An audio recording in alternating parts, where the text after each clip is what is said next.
Assalamualaikum warahmatullahi wabarakatuh. Kepada Bapak Abdu selaku dosen pengampu mata kuliah akuntansi sektor publik yang saya hormati, perkenalkan nama saya Evi Rianti dari Prodi Akuntansi kelas AK 401. Di sini saya ingin mempresentasikan tugas ujian akhir semester yang sudah saya ambil dari judul ujian tengah semester, yaitu konsep dasar perkembangan dan implementasi standar akuntansi di dalam pemerintahan. Adapun pokok pembahasan nanti yang pertama ada pengertian, yang kedua ada landasan hukum, yang ketiga ada tujuan, dan yang terakhir bagaimana penerapan SAP itu sendiri. Nah, untuk SAP sendiri, di sini saya mengambil dari penelitian Kak Halim dan Kak Husufi pada tahun 2014 yang mendefinisikan bahwa SAP ini sebagai perangkat pernyataan resmi yang mengatur tentang perlakuan akuntansi, pengakuan, pengukuran, penyajian, dan pengungkapan atas transaksi ekonomi dan keuangan yang dilakukan oleh entitas pemerintah. Jadi, SAP itu sendiri bisa dijadikan sebagai pedoman utama dalam penyusunan dan penyajian laporan keuangan pemerintah, baik dari pemerintah pusat maupun pemerintah daerah. Jadi, SAP ini dalam penerapannya juga harus melalui dasar undang-undang yang saya akan bahas slide selanjutnya. Nah, ini untuk landasan hukumnya yang pertama pada Undang-Undang Nomor 17 Tahun 2003 tentang Keuangan Negara mengatur bahwa laporan pertanggungjawaban pelaksanaan APBN ataupun APBD harus disusun dan disajikan sesuai dengan standar akuntansi pemerintah. Kemudian untuk yang kedua yaitu Undang-Undang Nomor 1 Tahun 2004 tentang Perbendaharaan Negara menegaskan bahwa laporan keuangan pemerintah disusun berdasarkan standar akuntansi pemerintahan. Yang ketiga yaitu Undang-Undang Nomor 15 Tahun 2004 tentang Pemeriksaan Pengelolaan dan Tanggung Jawab Keuangan Negara menjadi dasar pemeriksaan laporan keuangan pemerintah yang disusun sesuai dengan SAP. Nah, apa sih yang menjadi tujuan SAP itu sendiri? Yang pertama, mewujudkan transparansi pengelolaan keuangan negara. Jadi, pemerintah itu harus transparan ataupun ini sebenarnya bisa untuk menghindari hal-hal yang mungkin tidak diinginkan. Contohnya misalkan korupsi seperti itu. Yang kedua, meningkatkan akuntabilitas pemerintah kepada masyarakat. Jadi masyarakat ini tahu sebenarnya pajak ataupun keuangan negara ini digunakan ataupun pemakaian ke mana aja seperti itu ya. Yang ketiga yaitu membantu pengambilan keputusan yang tepat.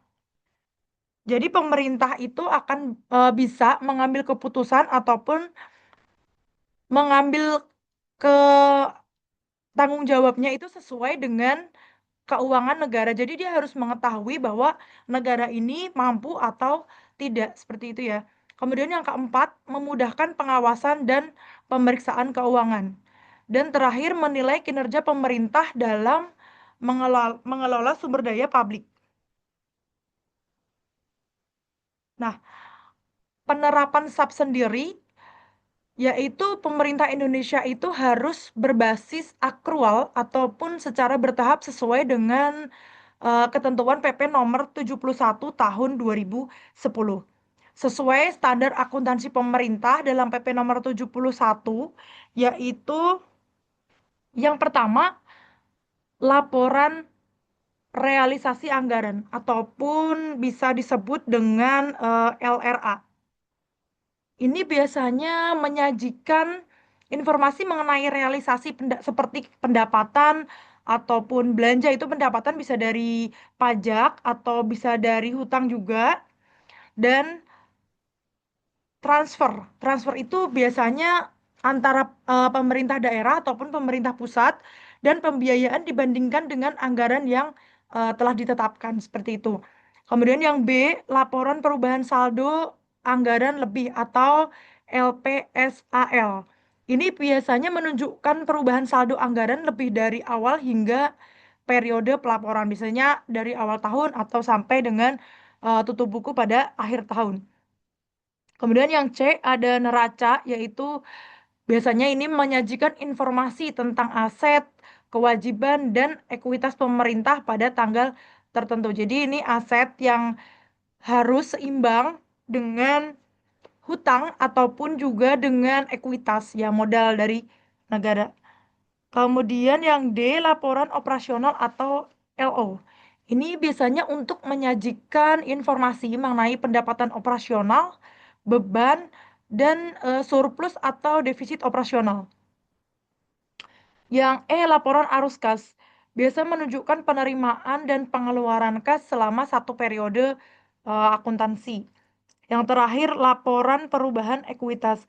Biasanya menjelaskan perubahan ekuitas atau modal pemerintah selama satu periode pelaporan.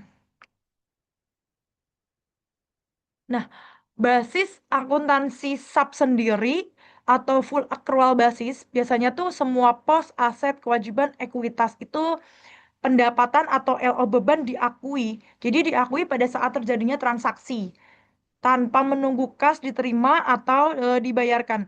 Biasanya basis ini dianggap lebih informatif untuk pengambilan keputusan. Dia juga mempunyai keunggulan basis tersendiri. Yang pertama itu bisa menyajikan informasi keuangan yang lebih lengkap. Jadi pemerintah ini menggunakan basis akrual penuh ya. Kemudian yang kedua, keunggulannya itu meningkatkan transparansi dan akuntabilitas. Yang ketiga, membantu pengambilan keputusan yang lebih tepat. Dan yang terakhir itu memudahkan pengelolaan aset dan kewajiban pemerintah.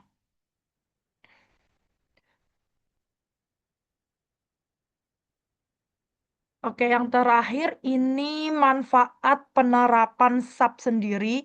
Di sini bisa jadi kita bisa melihat dari sudut pandang pemerintah ataupun juga masyarakat.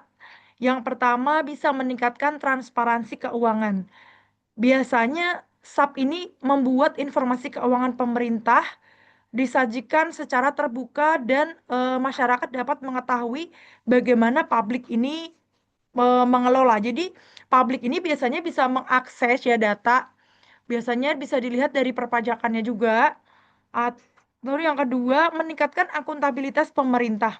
Pemerintah dapat mempertanggungjawabkan penggunaan anggaran dan sumber daya negara kepada masyarakat, misalnya DPR ataupun DPRD serta lembaga pengawas yang lain. Manfaat yang ketiga, meningkatkan kualitas laporan keuangan. Nah, dengan adanya SAP ini yang seragam, jadi laporan keuangan ini menjadi lebih relevan dan mudah dipahami. Tuh. Kemudian untuk yang keempat, manfaatnya itu mendukung pengambilan keputusan. Biasanya informasi keunggulan yang akurat membantu pemerintah dalam menyusun kebijakan, merencanakan anggaran, dan mengelola sumber daya secara efektif. Kemudian mempermudah proses audit dan pengawasan. Jadi dengan SAP ini, laporan keuangan yang disusun memudahkan pemeriksaan oleh Badan Pemeriksa Keuangan atau BPK dan pihak terkait. Kemudian manfaat yang terakhir yaitu meningkatkan kepercayaan masyarakat. SAP membantu pemerintah mengelola pendapatan belanja, aset, dan kewajiban secara lebih teratur dan terstruktur. Jadi masyarakat ini kan bisa untuk mengetahui ya, jadi pajak ini larinya kemana sih gitu, tanggung jawab. Jadi pemerintah ini nggak bisa, kalau untuk yang sekarang itu kan kayak dari Cortex itu kan bisa diakses ya, jadi bisa diakses umum. Jadi masyarakat ini bisa mengetahui itu antara pendapatan ataupun beban negara itu bisa diketahui oleh masyarakat luas itu. Sekian presentasi dari saya. Saya ucapkan terima kasih. Wassalamualaikum warahmatullahi wabarakatuh.